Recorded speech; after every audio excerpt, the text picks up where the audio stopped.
the ultimate goal that these people have in mind is the goal to create a one world government run by the banking industry, run by the bankers, and they're doing it in sections. The European currency, the euro, and the European Constitution is one part of it.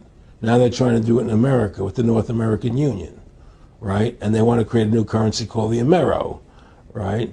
And the whole agenda is to create a one world government where everybody has an RFID chip implanted in them. All money is to be in those chips, right? There'll be no more cash. And this is getting me straight from Rockefeller himself. This is what they want to accomplish. And all money will be in your chips.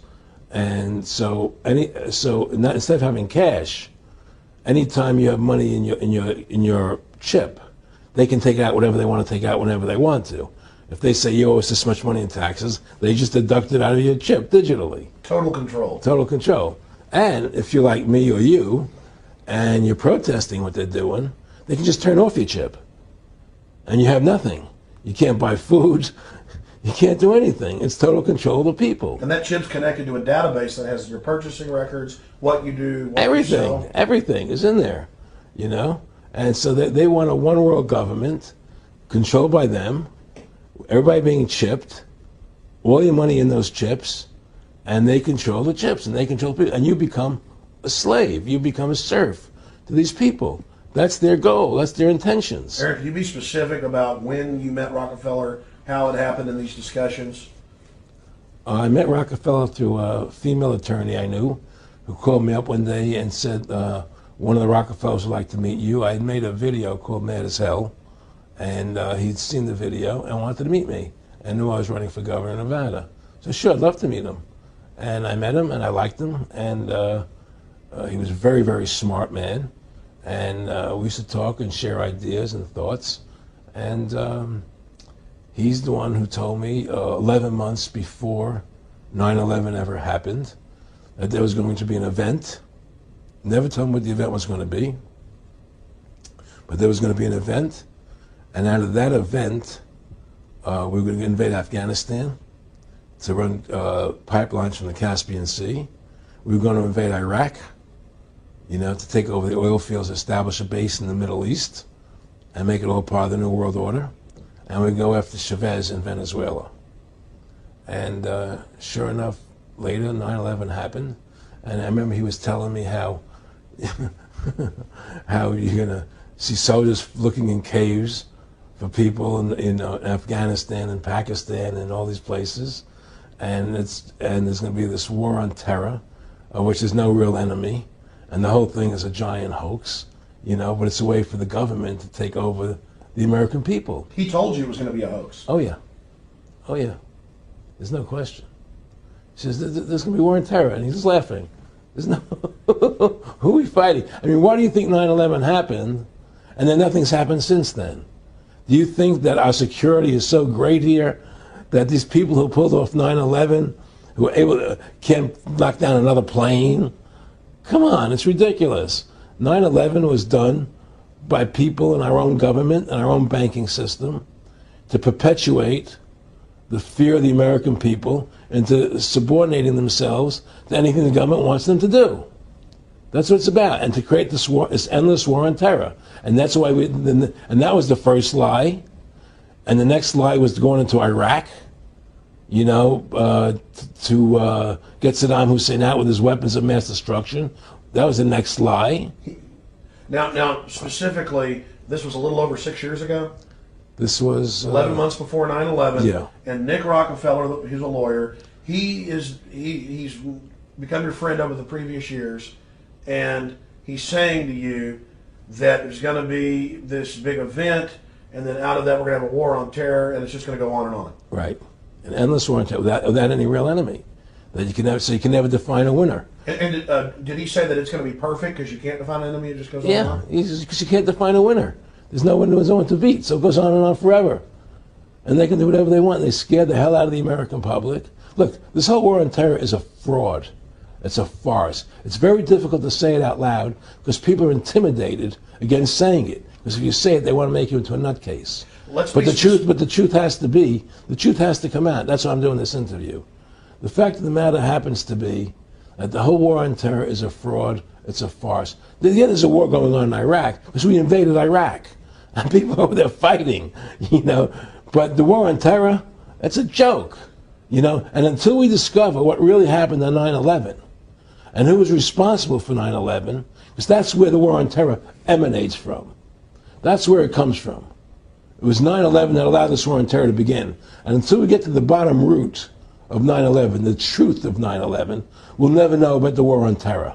Aaron, you said that he was, and I think it's important, and I know this about the Rockefellers from Dr. Dennis Cuddy and many others who literally, you'll be 20 years old in a lunch line at college, and there's David Rockefeller. And here's here, I mean, they're experts at recruiting and getting what they call players, and that clearly he was, I mean, I want to make it specific and just get you to reiterate what you said last night about you got 30% of the vote, you were having an effect, you made mad as hell, they knew that you'd started the Constitution Party, Yeah. They knew that you were somebody who was taking action and getting things done, you'd already made some big films, had a lot of other successes, Right. So they were trying to recruit you, and didn't it come down to the point of, hey, we are here to recruit you, and don't worry, your chip's going to say, don't mess with us, you know, this guy's don't touch. Yeah, yes, that did happen. I was definitely being recruited, but it's more subtle than that. Well, in your words, just go through the process, and then what he said to you. Well, what it is remember, we were friends, and we used to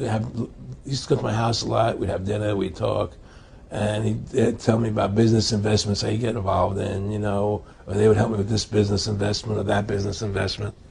And was I interested in joining the Council on Foreign Relations? You know, I would have to get a letter to join them, but was I interested in that? And, you know, just stuff, you know, leading you on. And I used to say to him that I never really did that because that wasn't where I was coming from. You know, as much as I like you, Nick, you know, your ways and my ways, we're on the opposite side of the fence. You know, I don't believe in enslaving people, you know, and he would come back with, oh, I do? Or? Well, it would be more like, you know. It's better for them. Well, it's more like, you know, how do I put it? It was like, what do you care about them? What do you care about those people? What difference does it make to you? Take care of your own life. Do the best you can for you and your family. What do the rest of the people mean to you? They don't mean anything to you. They're just serfs. They're just people. You know, it was just a lack of caring, you know, and that's just not who I was. It was just sort of like cold, you know. It was just like cold, you know. And I used to say to him, what's the point of all this? You have all the money in the world you need. You have all the power you need. What's the point? You know, what's the end goal? And he said the end goal is to get everybody chipped, to control the whole society, to have the bankers, the elite people, you know, the bankers and some governor controlling the world. And I said, do all the people in the Council on Foreign Relations believe this way you do? He said, no. You know, most of them believe they're doing the right thing. A lot of them believe it's better off being socialistic. You know, we have to convince people that that socialism is really capitalism. Because America's becoming a socialist country. It's a communist country today. Well, one of the things they told me was that he was at the house one night, and we were talking, and he started laughing. He said, Aaron, what do you think women's liberation was about?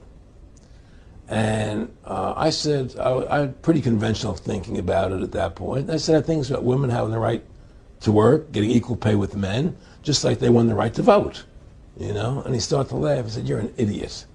And I said, why am I an idiot? He said, let me tell you what that was about.